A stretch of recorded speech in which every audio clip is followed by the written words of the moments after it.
On the open plain, thousands of zombies were advancing towards the human community. However, the station soldiers were confident due to their trust in the sturdy walls of the Commonwealth. They had withstood numerous attacks from zombie hordes over the past 16 years, but they never expected the unexpected to happen this time. Some of the zombies had evolved and learned to climb over the railings, leaving the soldiers in disbelief. In one of the guard towers, a soldier, unaware of the approaching danger, was reporting the situation and requesting support through the walkie-talkie. Suddenly, the two soldiers below didn't dare to shoot for fear of hurting their fellow soldiers. Unfortunately, the soldier's face was bitten by the zombie and he let out a scream of pain. In his struggle, his arm accidentally hit the switch for the main gate. Suddenly, an alarm blared, and 2 seconds later, the gate swung open, allowing the swarm of zombies to flood in like a tidal wave. The soldier fired a few shots before fleeing, realizing that this was a battle they couldn't win. At the same time,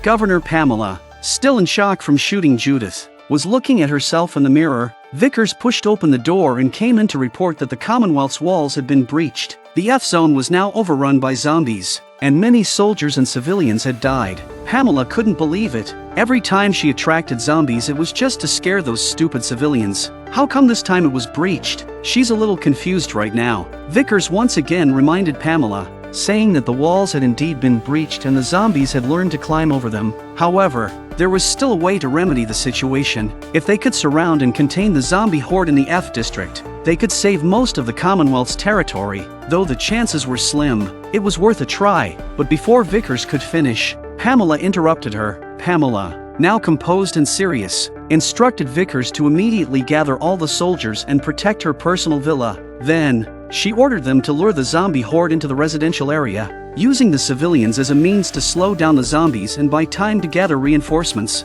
Vickers was also taken aback by this order. Such action would result in the deaths of thousands of citizens. On the other side, Daryl was carrying the injured Judith in his arms. The most important thing now was to get to the hospital where the medical supplies were. However, their path was blocked by a military truck, manned by the Commonwealth soldiers. Ezekiel leads them to change direction. This is not the time to fight, but they hadn't gone far when two vehicles sped past them, followed by another one entering a nearby alley. Everyone prepared for a battle, convinced that Pamela was sending her soldiers to eliminate them. To make matters worse, they found themselves surrounded by military trucks from all directions. However, Carol noticed that these soldiers didn't seem to be specifically targeting them. Instead, they were setting up roadblocks at the intersection. Everyone was puzzled about their intentions. As they all wondered, they saw the soldiers walking and shooting, leading the zombies forward. The group was shocked. They had no idea where this massive zombie horde had come from, but these soldiers were crazily leading them towards the residential area. Negan also noticed one zombie behaving strangely,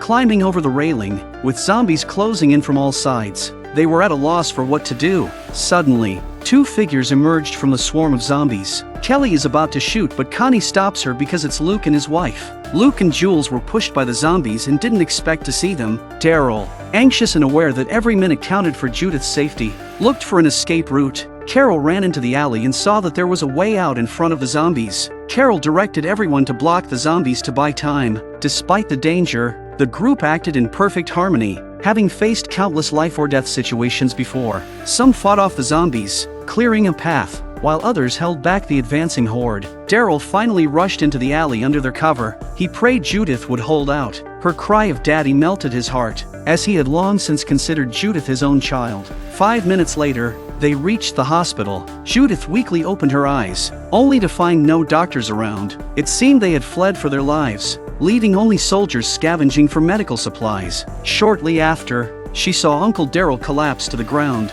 likely attacked by soldiers in the struggle for resources. Judith wanted to help, but then she noticed the zombies already reaching the hospital's entrance. If the zombies came in, they would all die. Struggling, she crawled off the cart and used all her strength to close the room's door. But on closing the second door, a zombie had jumped at the door. In a last-ditch effort, Judith pushed a cabinet to block the entrance. With sheer willpower, she fought to stay conscious, thinking only of protecting her uncle. After completing her task, Judith could no longer hold on and collapsed to the ground. Meanwhile, Maggie and the others were still outside, fending off the zombies. Unfortunately, Jules was caught and bitten on the arm by a zombie. Luke rushed to her rescue, but she was dragged into the mass of corpses. Luke's leg was also bitten before the others could react, and it was too late to save Jules. They save Luke, but Jules is already being eaten by the zombies. Half an hour later, Daryl abruptly woke up from his bed, finding Carol by his side. Connie and the others stood there, grief-stricken. They had amputated Luke's left leg, but the situation was dire without anything to stop the bleeding. Carol explained that they had arrived to find Daryl and Judith lying on the ground, but all the supplies had been taken by Pamela. That wicked woman ordered her soldiers to protect her own estate, leaving the civilian areas to fend for themselves. The others had gone to find a solution. Rosita and Eugene have gone to look for the children. We'll wait for them here. By this time Connie and the others were crying louder and louder. The kind music teacher was dying and couldn't speak at all. They gathered round and sobbed uncontrollably. They've supported each other all the way through the apocalypse and never thought they'd have to watch a friend die now. Magna took the knife and sent Luke on his last journey with shaking hands. Daryl refused to sit idly, finding the last remaining 4 tube to give Judith a blood transfusion since he had type O blood. But at that moment, they heard commotion outside, indicating that the zombies were about to break in. Carol and Connie grabbed their weapons and rushed outside. The others were not idle either. They went straight to the prison and blasted open the doors to rescue Michael. With Michael leading the way, their subsequent actions would go much more smoothly. After exchanging pleasantries, Michael led Ezekiel and the others to the armory, where they loaded up the weapons and prepared to go to the hospital to pick up Daryl and the others. Maggie, on the other hand, calmly prepared a sniper rifle, her determination to kill Pamela unwavering. Just then, the horde of zombies reached their location. Michael pulled out his handgun, ready to shoot the nearest zombie, but Ezekiel stopped him. It turned out to be Aaron and Lydia, who had arrived. With the urgent situation at hand, they couldn't spare a moment to inquire about Lydia's ordeal. Getting to the hospital was their top priority. On the other side, Eugene and the group arrived at the orphanage, hoping to find Rosita's daughter there. However, upon entering, they discovered a scene of devastation, with staff lying dead in pools of blood. Rosita felt her world crumbling, realizing they had arrived too late. But suddenly, faint cries of a child echoed from a distance. Rosita swiftly ran towards the sound. In a room, a baby was crying, frightened by the presence of zombies. Thankfully, the overturned crib had protected the child from harm. After dealing with the zombies, Rosita lifted the crib with all her strength and then embraced Coco, soothing her. Holding the child in her arms brought Rosita a sense of reassurance. Eugene rushed over. He was relieved to see the room at first. Then he quickly lowered his weapon to hug the other children. Gabriel's face also lit up with a smile. He understood what Rosita had been going through recently, and he was glad the child was safe. Back at the hospital, after Daryl gave Judith a blood transfusion, the little girl slowly opened her eyes. Judith, usually brave, was scared. She was afraid that if she died, she wouldn't see her mom and dad return, nor would she meet her little brother. Overwhelmed by emotions, Judith fainted once again. At that moment, Carol entered the room and informed Daryl that the zombies were about to break in, urging them to leave quickly. Just then, Carol's walkie-talkie crackled to life. It was Rosita.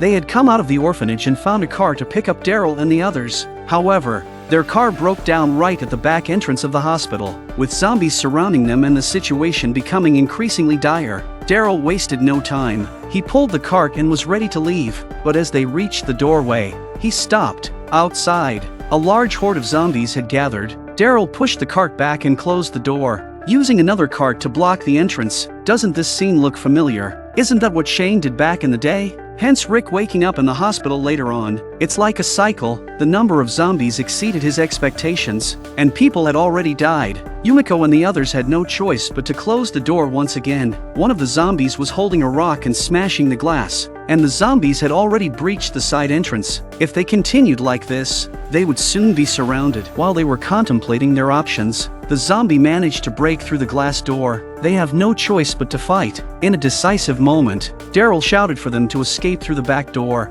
realizing that holding on any longer would lead to certain death. Daryl moves the barrier again and pulls Judith out. As they moved, they used the radio to contact Michael and Rosita, informing them that the hospital had been overrun and they were heading towards the back door. Rosita and the others also didn't plan on waiting around but chose to make a break for it. Although each of them was carrying a child, it didn't hinder their ability to fight. However, the number of zombies was simply too overwhelming, and once they ran out of ammunition, they wouldn't survive. Rosita pointed to a water pipe and urged Eugene and Gabriel to climb up quickly while she stayed behind as the rear guard. This method proved effective, although it was challenging for Eugene due to his weight. After 3 minutes, Eugene was the first to climb inside, followed by Gabriel. In the end, Rosita struggled as her foot was firmly held by a zombie, making it difficult for her to move even an inch. Gabriel reaches out and tries to pull Rosita in, but he misses by just a little bit. The surrounding sounds seemed to disappear all at once, and they couldn't believe what had just happened.